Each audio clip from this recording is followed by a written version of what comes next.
Կառավարության կազմը գրեթե ամբողջացել է եւ թարմացվել են նախ տնտեսական ոլորտի նախարարները։ Վերլուծաբանները պնդում են, թե այս կառավարությունում նախապատվությունը տրվում է ոչ թե նախարարների կուսակցական պատկանելությանը կամ քաղաքական կողմնորոշումներին, այլ մասնագիտական կարողություններին։ Այդպես է իրոք, զրուցելու ենք Ազատություն ռադիոկայանի տեսակետների խաչմերուկ հաղորդաշարի այսօրվա հյուրերի 168 ժամ թերթիկ տնտեսական մեկնաբան Արա Գալոյանի եւ իրազեկ եւ պաշտպանված սպառող հասարակական կազմակերպության նախագահ Բաբկեն Պիպոյանի հետ։ Պարոն Պիպոյան, դուք այն հասարակական կազմակերպությունների շարքում եք, որոնք հանդիպում են ունեցել վարչապետի հետ, երբ որ նա ընդունեց Հայաստանի գործատուների միության, հանրապետական միության եւ սպառողների շահերը ներկայացնող մի շարք կազմակերպություն։ Շատ համառոտ չեմ ուզենա որ պատմել, որտեղ ենթադրում եմ, որ ավելի շատ ձեզ է լսել էր, բայց ինչ տպավորություն թողեց։ Պետք է ասեմ հետևյալը, հա, տպավորություններս ինչ իմաստով եմ դժվարանում ասել, որովհետև փորձ չունեինք դեռևս նման հանդիպումների ֆորմատի։ Տարբեր վարչապետների հետ եղել էր հանդիպում, բայց ոչ կառավարության ծրագիրը գրելուց առաջ, հա, հիմնականում այս հանդիպումը լինում է ծրագիրը գրելուց հետո, որտեղ մենք ներկայացնում ենք։ Եվ ըստ էության հանդիպման հիմնական էությունը կանում էր նրանում, որ վարչապետը ցանկանում էր լսել դիրքորոշումներ եւ դրույթներ, որոնք մենք ցանկանայինք, որպեսզի ներգրաված լինեն կառավարության ծրագրում, հա, հետագայում եւ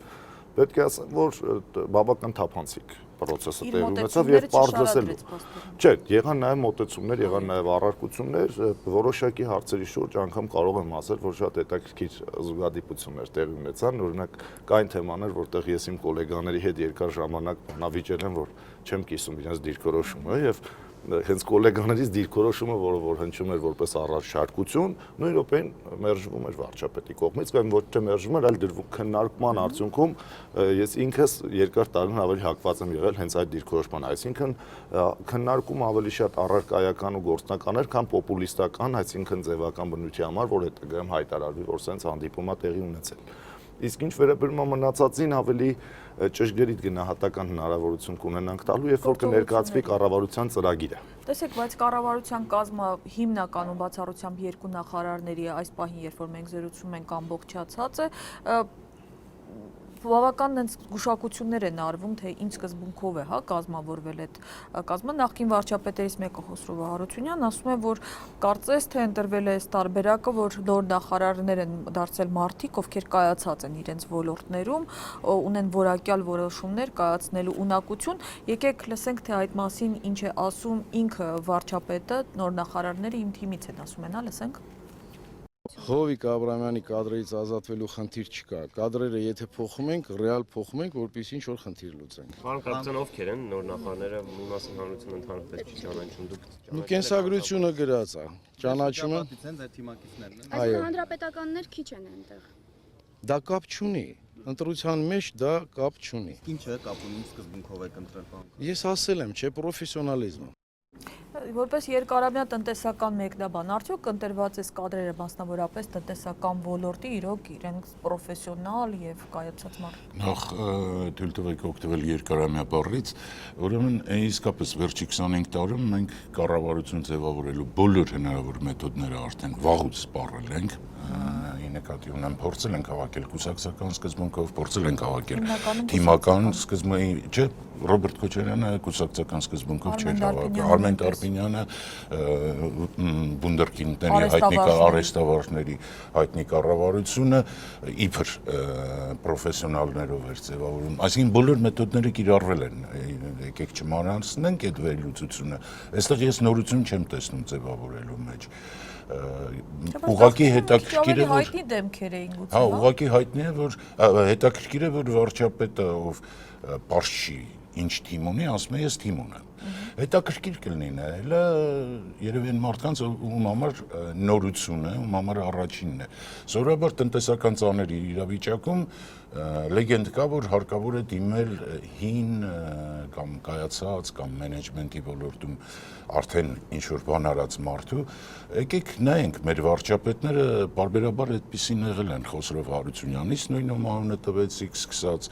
Գագիկ Հարությունյանին էին ենթադրում, որ հին կադրը ինչ-որ բան կանի, անընդհատ այդ լեգենդը կա, բայց եկեք նաև ընդունենք, որ պետություն կառավարել պետք է որ տարբերվի բիզնես կառավարելուց։ Միակ տնտեսական բլոկի մեջ միակ տարբերությունը, որ ես տեսնում եմ ակնհայտ, այդ այն է, որ ոնց որ թե հաջողվել է ձևավորել կառավարություն առանց ոլորտի խոշոր սեփականատերերի տվյալ ոլորտի մենեջեր դարձն, բացառությամբ մի դեպքի կարծես։ Բացառությամբ առողջապահության նախարարի մասին եթե Ոչ խոսենք։ միայն ներողություն, այնտեղ կուզենայի այդ մասին շարունակենք խոսել, այլ բանֆինանսների նախկին նախարար Լևոնը Բարխուդարյանն ասում է լավն է, այն ինչ որ նոր ասաց պարոն Գալոյանը, որ լավն է, որ նոր կառավարությունում ինքն ասում է օլիգարխներ չկան, բայց այնտեղ շահերի բախման խնդիրներ չկան, որոշնա մեկը Ռոստելեկոմի հետ կապված ասեց, բժշկական ապահովագրության հետ կապված, մյուսը կոնյակի գործարանի հետ կապված այստեղ։ Եկեք խնդիրը ուզում եմ ավելի գլոբալ դիտարկենք ու ուզում եմ ոչ թե տեղային Եթե կարելի է անգամ ճշտենք, որ կոնյակի գործարանի սեփականատեր չի։ Գործադիր տնօրեն։ Այսպես ասեմ, եթե խոսքը գնում է կոնյակի գործարանի տնօրենի մասին, հենց ուզում եմ առաջին դիրքորոշումի հետ կապված, որը կարծես հանրային ընկալման մեջ ոչ միանշանակ եղավ, Գյուղատնտեսության նորանշանակ նախարարը գյուղացիների հետ հանդիպման, ֆերմերների հետ հանդիպման ժամանակ ասեց, գիտեք, մենք չպետք է ամեն հարցին միջամտենք։ Բիզնեսը, եթե տնտեսվարողին խաղող պետք չի կարա մթերի, ու եթե մենք իրան ասենք, գնանք դեպի սնանկացման։ Սա ոչ միանշանակ ընդունվեց, բայց ես այն մարդկանցից չեմ, ովքեր մոռանում են, թե ինչ էին ասում 1 տարի առաջ, 2 տարի առաջ, ես ասում եմ, պետք է ունենալ մեխանիզմ ըստ պահանջարկի ձևավորման եւ բայց նաեւ այս դիրքորոշումը կարող եմ կիսեմ մենակ մի դեպքում, եթե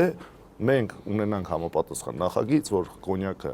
կոչվի հայկական, եթե հայկական խաղողից է, հակառակ պարագայում, եթե ներմուծված սպիրտով է, շշալցված Հայաստանում եւ ոչ հայկական կոնյակ։ Հետագայում պարզվեց, որ քննարկվում է նաեւ այս նախագծի ներդրումը, որպեսզի սա լինի։ Հիմա ես ինքս ավելին չեմ ակնկալել երբեք կոնյակագործության ոլորտում որպես ռեֆորմ, որ իրականացվի մեր իրականության մեջ։ Մնացածը իրականում սպասել ժամանակի խնդիր է, եւ այսպես ասեմ, զուտ շահերի բախման տեսանկյունից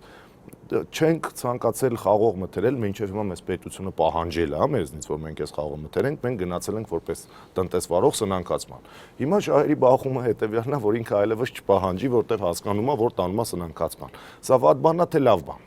Երևութապես գուցե այդպես էլ կլինի, բայց իրականում խնդիրը այդ մի քիչ տեղափոխեցինք, խոսքը այստեղ նրա մասին է, որ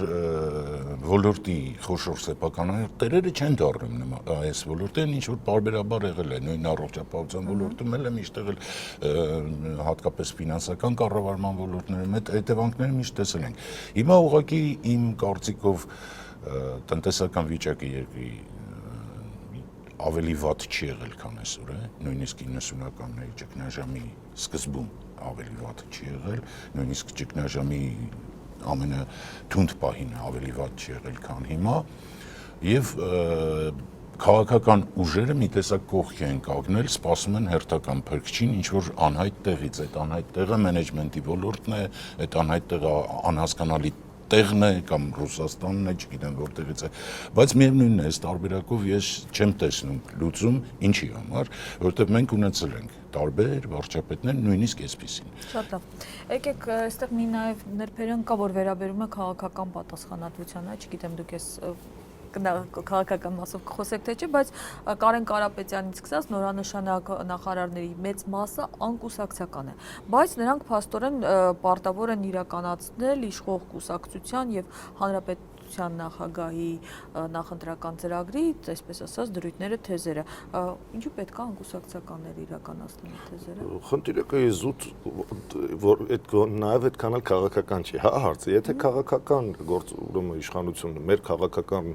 այսօրվա առաջնորդները դեմս նախագահի ունեցել են ծրագիր, իրենք են պատասխանատու իրենց ծրագրի կյանքի կոչվելու համար ըստ էության եւ իրենց ծրագիրը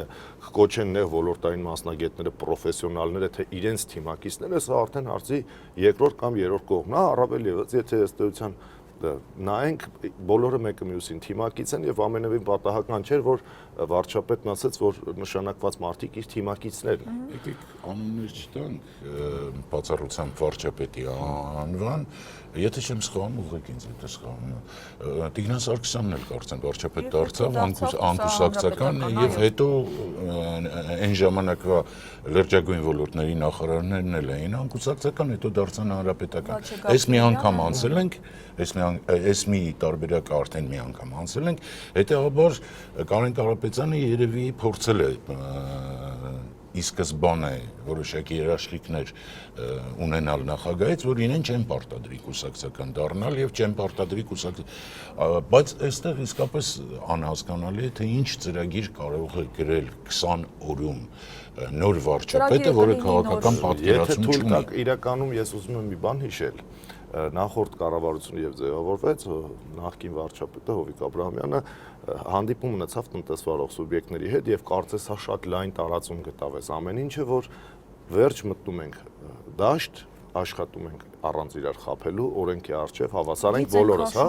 գից ենք քաշում, այսօրվանից սկսում ենք նոր էջը։ Ոգևորություն կար, սպասում կար, որը կյանքի չկոչվեց։ Չէ, որը կյանքի չկոչվեց։ Չէ, հիմա ինչ եմ ասում։ Վազգեն Սարգսյանը մոտեցում էր, որը ժամանակը ցույց տվեց, որ կյանքի չի կոչվում։ Հիմա իրականում խաղի կանոնը հավասար է բոլորի համար, սա պետք է լինի ոչ թե նախադասություն, այլ սա պետք է լինի գործելավոճ։ Եթե սա կդառնա գործելավոճ, իրականում մենք շանսեր ունենք։ Եթե սա կմնա ընդհանրապես հայտարարությունների տեսքով, իրականում որևէ մոտեցում, որևէ բան փոխել չի կարող։ Ես մի բան ասեմ։ Ուրեմն ես հայացքներով սոցիալիստ չեմ եւ այո, ավելի շուտ լիբերալ եմ, քան սոցիալիստ, բայց միևնույնն է, եկեք մի բան նայենք։ Հայաստանի Հանրապետության վերջին 25 տարում հարուստների ցանկը չի փոխվում։ Այդ հարուստներին հանել դուրս ու ասել, որ մենք երկրում աշխատելու ենք նոր մեթոդներով, որոնց իրանք համաձայն չեն, եկեք նայենք, բացի Միշա Բաղդասարովից, որևէ հարուստ Հայաստանում չի աղքատացել։ Պրեզիդենտները գալիս գնում են, վարչապետները գալիս գնում են, հարուստները մնում են, այսինքն հարուստների կամքը առանց հաշվի առնելու տնտեսական ռեֆորմներ, զրոյից սկսել, նորից սկսել, այդ մի քանի տասնյակ մարդու հետ է հարկավոր լեզու գտնել։ Ներողություն, լրիվ համամիտ եմ հարուստների չփոխվելու մասով, բայց մի բան կա, որը չեն կարող չնկատել։ Այդ նույն հարուստները խոշոր հարկատուների ցանկում, հա, բարբերաբար փոխում են իրանց դիրքերը եւ փոխվում է իրանց կողմից վճարված հարկերը։ Վերադառնանք այն հայտարարություններին, որոնք նոր կառավարության հետ կապված ասեց արդեն Հովիկ Աբրահամյանի կառավարությունից Կարեն Կարապետյանի կառավարություն տեղափոխված կառավարության աշխատակազմի ղեկավար նախարար Դավիթ Հարությունյանը, որի խոսքով այս նոր կառավարությունը նույնիսկ իր հին դեմքերի մասով ելի ունենալու է նոր մոտեցումներ, անկախ նրանից, թե քանի նախարար է փոխվել եւ որպես պահպանողական կուսակցության ներկայացուցիչ մեջ բերեց մի ասույթ, որ փոփոխել այն, ինչ անհրաժեշտ է, պահպանելով այն, ինչ հնարավոր է։ Լսենք։ Պետք չէ պայմանավորել կամ քանակական գնահատականներ տալով, թե կազմը ամբողջովին փոխվեց կամ փոխվեց այսքան տոկոսով, եզրակացություններ կազմել։ Խոսքը այլ մոտեցումների մասին է եւ հենց դրա մասին խոսել է եւ վարչապետ Հովիկ Աբրահամյանը, երբ ներկայացրեց իր հրաժարականը, դրա մասին խոսեց եւ նորանշանակ վարչապետ Կարեն Կարապետյանը։ Այսինքն նույն մարդիկ սկսելու են այլ կերպ աշխատել։ Ինչու նույն։ Ես չեմ կիսում ձեր գնահատականը, նախ եւ առաջ այն ոլորտներում, որտեղ ընդհանրենք պահանջում է հատկապես փոխել ուղղությունը, այդ ոլորտներում նշանակված են նոր մարդիկ, իսկ դա չի նշանակում փոխել ամեն ինչ։ Տեսնում եք, որ այս նոր դեմքերը կառավարությունը նույնիսկ այդ իրանց 100 օրվա լռության մանից չօգտվեցին, անմիջապես գործի մեջ մտածեցին հայտարարություններով հանդես եւ գալը։ Դուք այս առաջին, այսպես ասած, ազդանշաններից տեսնում եք այդ նոր մոտեցումները։ Այսպես ասեմ, էլի, իրականում նոր մոտեցումները որքանով են նոր, այս մոտեցումները մենք կտեսնենք ընդամենը 20-25 օր անց, երբ կներկայացվի համապատասխան ծրագիրը։ Ինչ վերաբերում է հայտարարություններով հանդես գալուն, ապա տարբեր ժամանակահատվածում եղել են կառավարության այնպես ներկայացուցիչներ, ովքեր 100-օրյա լռություն չեն պահել եւ հենց առաջի օրվանից փորձել են ինտեգրվել, հա, եւ սենց սեպարատ աշխատել հասարակության հետ։ Կոնկրետ կարող եմ ասել, որ մեր մասով վարչապետի հետ հանդիպումը հասարակական սեգմենտի կարծես լինում էր ծրագրից հետո։ Այս անգամ եղել է ծրագրից առաջ, բայց դա չի նշանակում, որ նույն 20 օր հետո մենք չենք վերլուծելու այն ծրագիրը, որը որ ներկայացվելու է կառավարության կողմից։ Մենք մի հետաքրքիր եզրակացություն կամ փաստի արձանագրության Աննա խախտելով կարգի ես կուզենայի հարց տալ, թե ինչով է պայմանավորված դա, որ լրատվամիջոցներն իրենք էլ չպահեցին այդ օրը։ Այս հարցը, որ մենք այսօր քննարկում են բոլոր հեռուստաընկերություններն իրենց եթերում քիչ թե շատ ազատ հաղորդումներ ունեցող։ Ենթադրում կարծում եմ, որ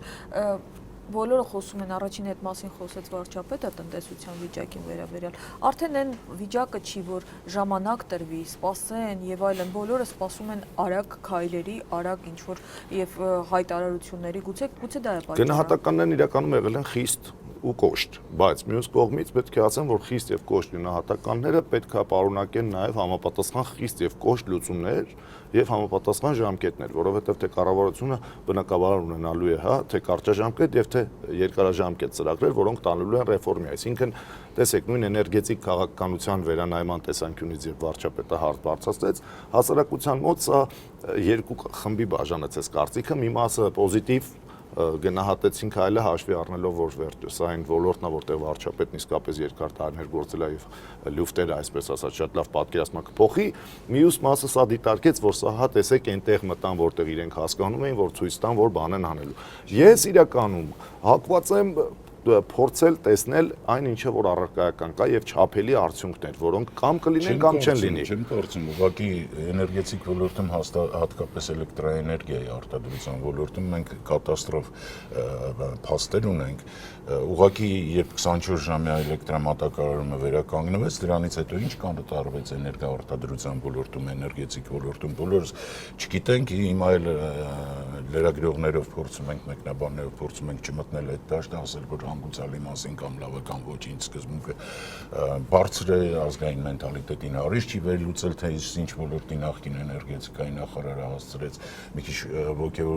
ոգևորիչ փաստ է նաև այն, որ վարչապետը առաջին իսկ հրամանագրով իրեն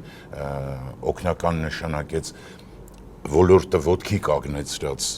ու խիստ հակասական ընկալում ունեցող էներգետիկայի նախկին նախարարին, բայց հենց էներգետիկ ոլորտում իսկապես ամենածանրացավ։ Մենք դրա մասին ցավալի է, ոչ միայն բնապահպանական աղետների հասցրեցինք, երբ որ բոլոր կետերը մտցրեցինք խողովակների մեջ քիչ թե շատ փոքր։ Մենք սարսափելի անտրամաբանական հոսանքի արտադրություն մատակարարում, սպառում ֆինանսական հոսքերում ենք։ Ըստ էության քիչ չնայած ես կարծում եմ, որ Հայաստանը հավանաբար աշխարհում առաջիններից մեկն է էլեկտրաէներգիայի վարձկանցելու գծով։ Տեսեք, ես քիչ առաջ մոտեցումների մասին ենք խոսում, կառավարության վերջին նիստում հիշում եք վարչապետը հանձնարարականներ տվեց մի շարք նախարարությունների եւ այստեղ խոսքի մեջ որ ավելի շատ տարածքային կառավարմաններ ուղղված, բայց մի տեսակ էլի ազդանշան հնչեց, թե այդ նոր մոտեցումները ինչպիսին պետք է լինեն, լսենք։ Յուրաքանչյուր համայնք, յուրաքանչյուր բնակավայր եւ կառավարիչը պետք է ունենա հորիզոն, ինքը ինչ է ուզում, որ այդ բնակավայրում լինի։ Պետք է ունենա ծրագիր, պետք է ունենա երազ, թե ինչ քաղաք, գյուղ, համայնք է ինքը պատկերացնում։ Ելնելով դրանից, տարածքային կառավարման նախարարությունը հանձնարարվում է մեթոդաբանությունը սարքել մաքսիմալ պարզ, հստակ նշելով, թե մենք ինչ նպատակ ենք հետապնդում, թուղթը պետք է լինի ընթերցելի, հասկանալի, տրամաբանական եւ պրագմատիկ։ Հետաքրքիր հանձնարարականները չէ, դե թուղթը ընթերցելի հասկանալին էլ բայց երազ ունենալը։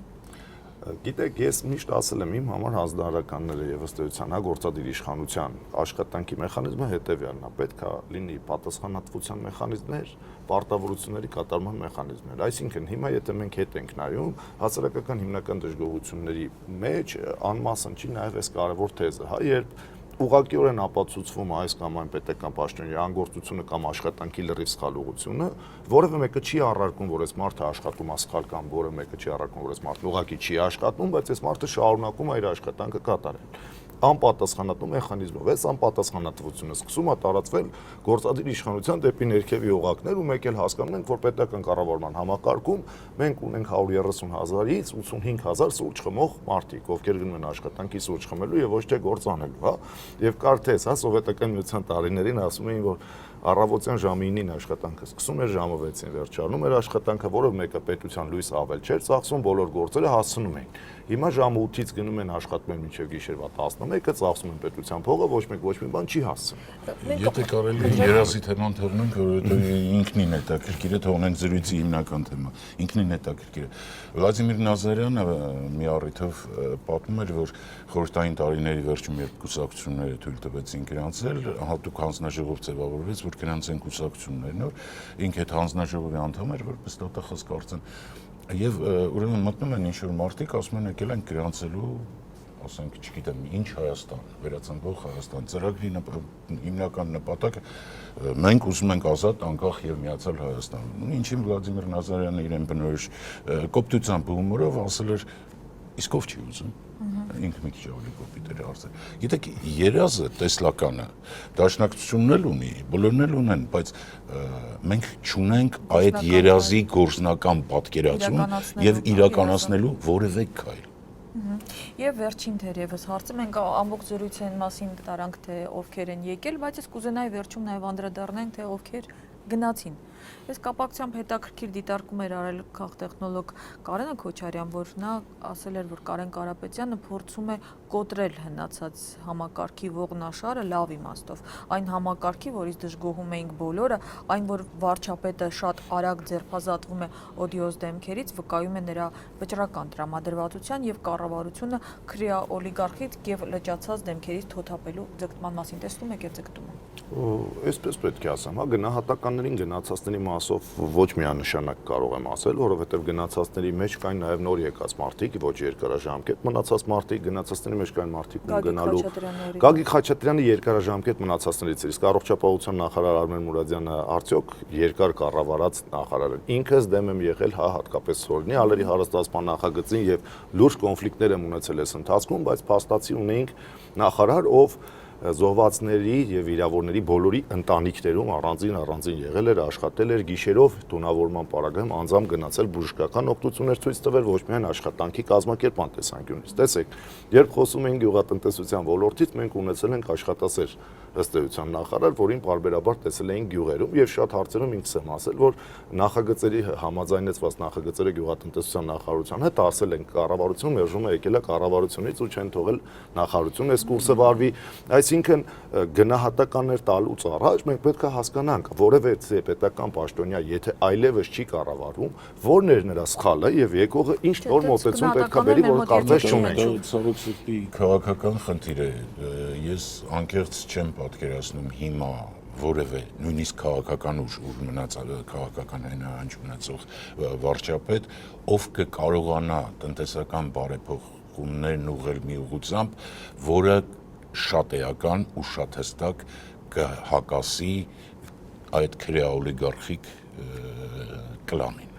Ես չեմ պատկերացնում։ Շատ լավ, շնորհակալ եմ, որ ընդունել եք մեր հրավերը։ Տեղեկացնենք, որ տեսակետների խաչմերուկ հաղորդաշարը այսուհետ ուղիղ եթերով հեռարձակվելու է շաբաթը 2 անգամ պարբերականությամբ, երեքշաբթի եւ ուրբաթ օրերին ժամը 18:30-ին։ Եվս մեկ անգամ շնորհակալ եմ մեր հրավերը ընդունելու համար։ Հիշեցնենք, որ Ազատություն ռադիոկայանի տեսակետների խաչմերուկում այսօր հանդիպեցին իրազեկ եւ պաշտպանված Պարող հասարակական կազմակերպության ղեկավար Բաբկեն Բիպոյանը եւ 168 ժամ թերթի տնտեսական մեկնաբան Արա Գալոյանը։ Հաղորդումը վարեց Աննա Իսրայելյանը։